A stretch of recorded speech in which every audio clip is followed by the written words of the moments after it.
Ito mga kapiksi, no, these are financial gains, mga kapiksi. Kaperahan ito. For some of you guys, may mga opportunity na maaari magdala sa inyo, no, ng more money. Parang mas relax yung energy nyo ngayong February season, Scorpio, kasi parang marami kayong ipon, very chilled, very relaxed. Marami kayong, yung iba sa inyo, maraming savings, mga kapiksi. So, parang hindi kayo masyadong nagkakaram o hindi kayo masyadong nagwo-worry.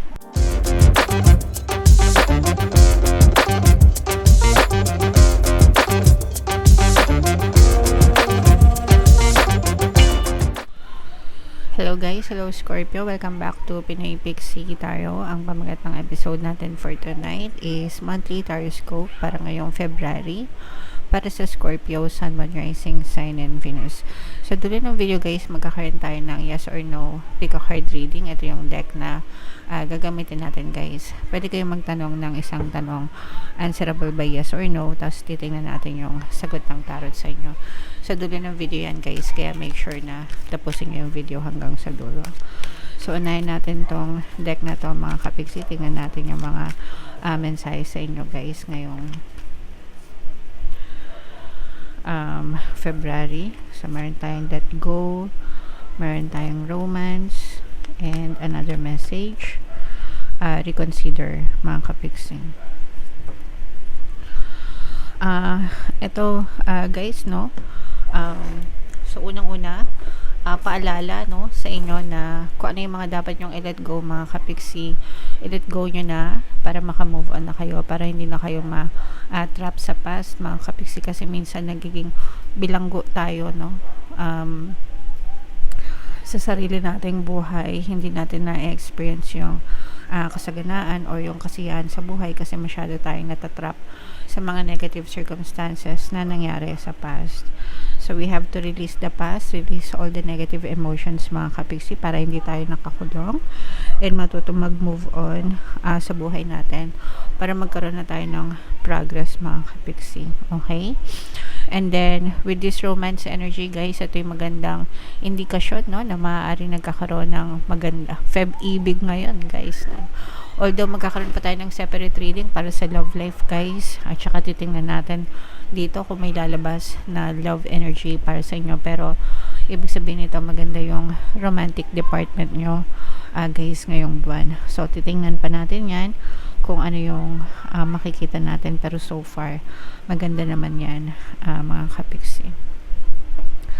And another message is kung meron kayong mga kailangan na i-consider or i-reconsider guys, no, ngayong panahon na to, yung mga past na napalampas nyo na hindi nyo nabigyan ng atensyon and panahon, maaring ito yung magandang pagkakataon para bisitahin ulit sila and bigyan ng chance na, alam nyo yun, buhayin yung mga pagkakataon na yun, kasi baka nandun yung inyong kasaganaan or yung inyong swerte sa buhay. Okay?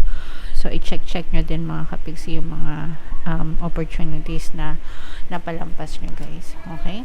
So itong romance na to guys, yan, i-mind nyo na yan sa comment section, mga kapiksi. Mind romantic relationship, harmonious relationship, yan, i-mind nyo na sa comment section. Tingnan natin kung anong parating sa inyo, Scorpio, ngayong February. Shuffle natin to guys. Habang sinashuffle natin to, panoorin nyo muna yung video natin regarding sa ating paano mag-manifest ng abundance video course. Kapiksi, sawa ka na ba sa mga struggles at hirap sa buhay mo? Masipag ka ba at masikap sa buhay ngunit hindi ka pa rin umaasenso? Ilang beses ka na bang nag-attempt magnegosyo at mag-invest pero palagi ka pa rin nalulugi? Sa pagkakataon na ito ay maaaring may subconscious beliefs ka na nagiging balakid sa iyong pag-unlad at pagyaman. Introducing, paano mag-manifest ng abundance video course. Dito ay matututunan mong ma-overcome ang mga balakid mo para tuluyan ka ng umunlad, umasenso, sumagana, maging matagumpay, successful at maswerte sa iyong kabuhayan, pera, trabaho, negosyo sa lapi at kaperahan ng bonggang-bongga. Dali, mag-send na ng email sa pinoypixitaro@gmail.com at simulan na ang iyong pagyaman ngayon. Alright, so sa lahat ng gusto mag-avail ng course guys, yung promo natin ngayong January, magbibigay tayo ng 10% discount until January 31. So, i-avail nyo na yan guys, sobrang ganda.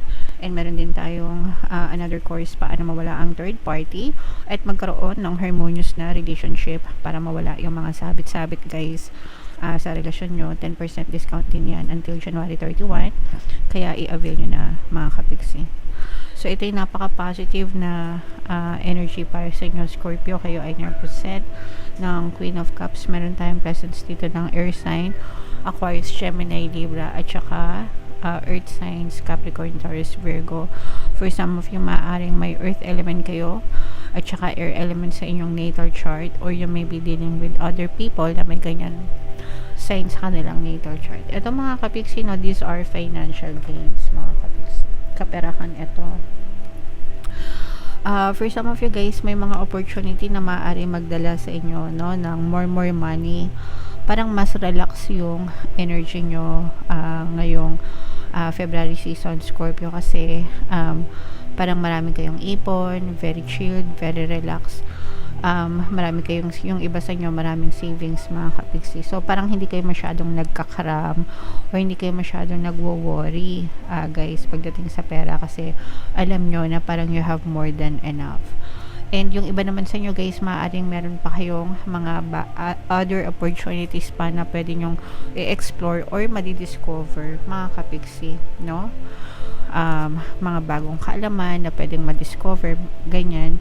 And maaari pa yun maging daan para mas lalo pa kayo magkaroon ng financial gains or kaperahan.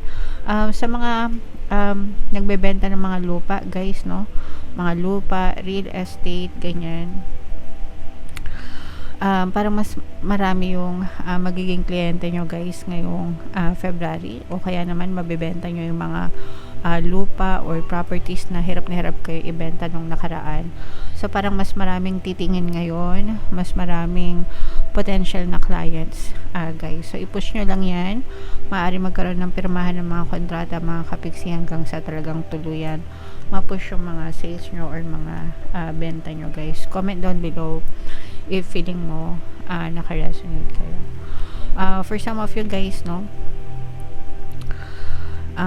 parang you should invest in yourself, mga kapiksi, kasi parang dadating yung time na magiging independent ka and wala kang ibang aasahan kundi yung sarili mo. So habang may panahon at pagkakataon pa, you should invest in yourself, invest in your knowledge, good knowledge, mga kapiksi, mga skills na mapapakinabangan nyo, because at the end of the day, parang sinasabi dito na you should be ready. Kailangan maging ready ka na maging independent, kasi sooner or later parang dadating yung time na mag-iisa ka na lang, no? Kumbaga independent, no? Mag-isa ka na lang nakikita, hindi na umaasa sa trabaho, yung mga ganun, yung ibig sabihin nito. So kailangan ngayon pa lang pinaghahandaan mo na yan, nag-upgrade ka rin ng sarili mong skills, mga kapiksi. Okay? So ito, guys, yung mga financial gains, i-mind nyo na yan sa comment section, mga kapiksi.